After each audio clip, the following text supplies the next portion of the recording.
The Journey to God. This is another ACIM golden moment. This is one of the great passages, one of the great quotes from Course in Miracles, one to remember for sure. And let's get right into it. We're going to read it and then talk about it. Okay, the journey to God. The journey to God is merely the reawakening of the knowledge of where you are always and what you are forever. It is a journey without distance to a goal that has never changed. Truth can only be experienced. It cannot be described and it cannot be explained. I can make you aware of the conditions of truth, but the experience is of God. Together we can meet its conditions, but truth will dawn upon you of itself. All right? It's a very profound statement. It encapsulates the whole course. It gets at what Jesus calls the atonement principle, which really is expressed throughout the course over and over again in different ways. And what is the atonement principle? The atonement principle is that reality has never changed, right? And whether you call it God, whether you call it source, whether you call it self, whether you call it love, whether you call it oneness, whether you call it Brahman, whether you call it spirit, it does not matter, because that reality, that ground of being or beingness has never changed. It's still what it's always been, right? And it's we who have gone away, right? Not Eckhart Tolle, but Meister Eckhart, another German mystic. I forget what century he was from, but he said, God is at home. It is we who have gone out for a walk. It's a great quote. God is at home. It is we who have gone out for a walk. And so it is we who must make the journey back. But what the Course is saying, I don't know if Meister Eckhart also taught this as well, but what the Course is also saying is that really our true self is also at home. It's not that we have strayed from God and that we are bad or we are sinful or there's something wrong with us. It's more that we're still at home with God. We just need to correct our vision, right? If we could just remove the scales from our eyes, it's I don't know where that saying comes from, to remove the scales or remove the veil from our eyes. We would see things as they truly are. You know, William Blake had that quote, if the doors of perception were cleansed, the world would appear as it truly is, infinite. And the Course is saying the same thing, basically, which is that if we could just remove the clouds, right? What is obscuring the light of the sun but the clouds, right? If you can remove the clouds, you see the sun again shining in all its glory. And that's really what Jesus is saying here, right? Together we can meet its conditions, but truth will dawn upon you of itself. There's the imagery there of the sun, the dawning of knowledge, the awakening, right? There's that idea of awakening. When you awake to a new day, it's the dawn, right? The dawn of a new day. You awake to the dawning of knowledge, which is the awareness that there really was never even a journey, right, to begin with. It looked like there was. But if your true self has never changed, there really is no journey. There's only a letting go of the illusion that there is a journey, right? And that there is anything other than what is reality. So let's read it again. We'll read it one more time and then we'll talk a little bit more. The journey to God is merely the reawakening of the knowledge of where you are always and what you are forever, right? Your true self, our true self, has never changed. It still is, even now. And what is our true self but our loving self? What is our true self but the loving being that we truly are? And what is a loving being this is a perfectly loving being, right? There's nothing but love. What is this loving being but a being that is free of fear, free of guilt, free of sin, and that is our true self. This is not, we're going beyond our egoic personality here. But maybe we'll say more about that in a second. It is a journey without distance to a goal that has never changed, right? Reality has never changed. Our true self has never changed. So there really is no journey. It's now and now again, right? Now is the only time. And that's why you can be there right now, right? If you want. You can keep going back to now, right? Going back to your true self. Now, does that mean that you will you will never experience fear, or never experience feelings of guilt, never experience feelings of shame and unworthiness and all the things that are part of the ego thought system? No, you probably still will. But as you continue the practice, the ego will not be such a bother to you, right? Until you get to the point where the ego basically is just not running the show anymore, right? You don't give it energy, you don't give it attention, you don't give it a reason for being.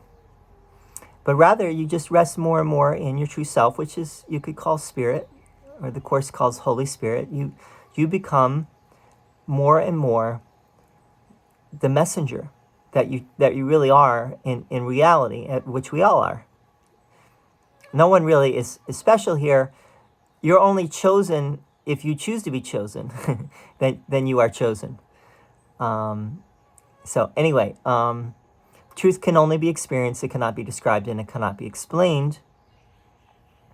So this is a very important point that the Course makes, and it makes it several times in the Course, where Jesus says very clearly that do not be delayed by words, do not be delayed by theology, do not be delayed by these delaying tactics of the ego. Because that's what the ego is all about, is about postponing joy so that you can stay in your misery, that you can stay in the suffering, because that's familiar, and that's what the ego wants you to think that you are, that you are not love, but you are fear, that you are miserable, right? So words and theology and even the Course itself cannot bring you to the experience, they cannot explain or describe what the experience is, and cannot teach you the experience. You get to the experience by practicing the Course, following the Course, and as the Course suggests, you remove the blockages to the presence, the awareness of love's presence. You remove the interference, you remove the clouds, you remove the veils. As you do that, the sun, the sun comes shining through. And until the point where it's there's no question anymore, right? That you understand the nature of reality. You've gotten there, and that is really a who really can say when that will happen. I think though it's no small gift to get to a place where you are free of fear, free of guilt, free of shame, and able to just be about your business in the world and be doing what you're doing without all of these other things that are in the way, which generally hamstring us, right? Definitely when we are not feeling confident about ourselves, when we're in a state of anxiety and worry and have feelings of guilt, and so on, those things do not help us to be as helpful and effective as we could be, right? So being able to get those things out of the way is not a small thing, right? So whether we truly get to the place where we fully understand the nature of reality without question, that's quite a tall order. I don't know who has gotten there, right? But again, it's not a small thing to be free of our guilt and our fear, and to help others to do that as well, just by doing that ourselves. I can make you aware of the conditions of truth, but the experience is of God. Together we can meet its conditions, but truth will dawn upon you of itself. So the Course outlines the conditions. I like to say the terms and conditions, right? They're terms and conditions that make the experience of God, bring it closer to us. What are those terms and conditions? Well, the terms and conditions are basically understanding what the ego is, understanding what the ego thought system is, so that we do not continue to choose the ego thought system, but rather we more and more choose the Holy Spirit's thought system. The Holy Spirit's thought system is characterized by non-judgment, by acceptance, by forgiveness, overlooking, whereas the ego is all about judgment and attack and tit for tat, and keeping us fixated on our egoic needs and personality and the reality of the material world, whereas the Holy Spirit leads us gently and gradually out of that awareness into essentially the acceptance of the atonement principle, which is that God has never changed. God is still love, and we are still love because we are a creation of God, and that can never change. And so the Holy Spirit or Spirit is ever calling us to that. So to get there, we have to fulfill those terms and conditions. That this is not a threat, but a promise, right? This is, no one is holding anything over you to do this. This is all up to you. This is all your choice. You don't have to. You can take your time, as Jesus says from the very beginning of the Course. You can take your time with this. Take all the time in the world, all the time and the space you need, to work through your fear. No one is forcing you to do that. That's up to you. You can do it quickly, or you can do it in a more slow and gradual way. It's completely up to you. I had a teacher that said, well, if you can do it all in one night, why wouldn't you do that, right? I think he had done that. He reached samadhi, which is a, we don't have to go into it right now, but in yoga, in the Hindu tradition, samadhi is the highest state of awareness. But anyway, this is not about theology and words. This is about a direct experience.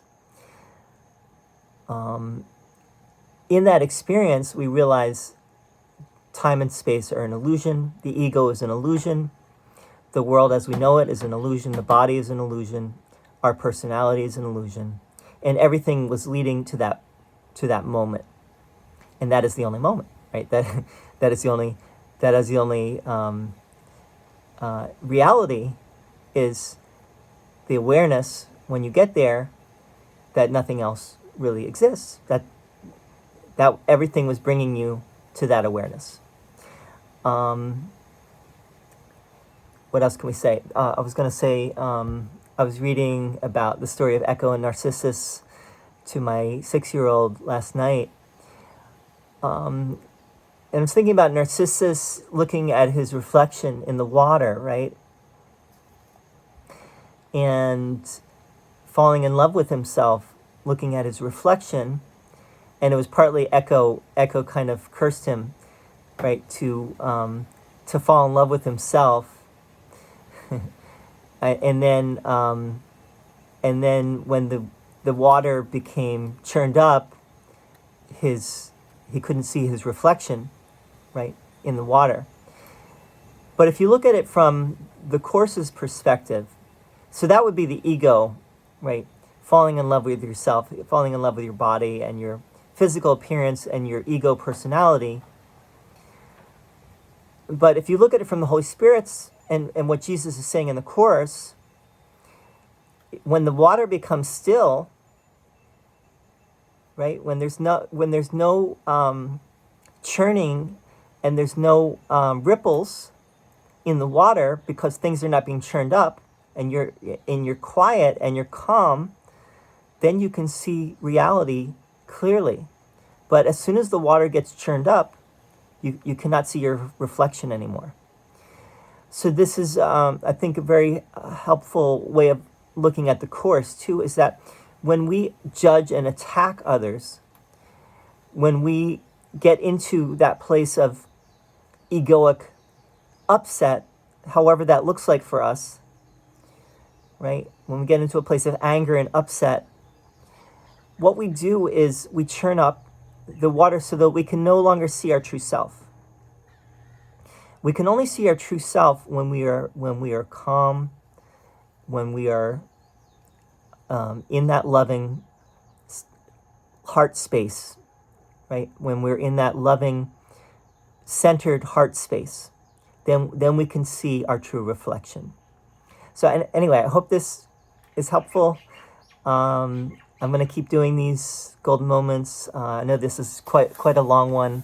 I don't mean these to be so long. I meant these to be shorter, but anyway, you can always just listen to a little bit if you want. I really appreciate you tuning in. I would always love to hear from you. It's always nice to receive feedback and hear things from you all. So the few, the 10 listeners that listen into these. But anyway, thanks so much, and shine on. Bye-bye.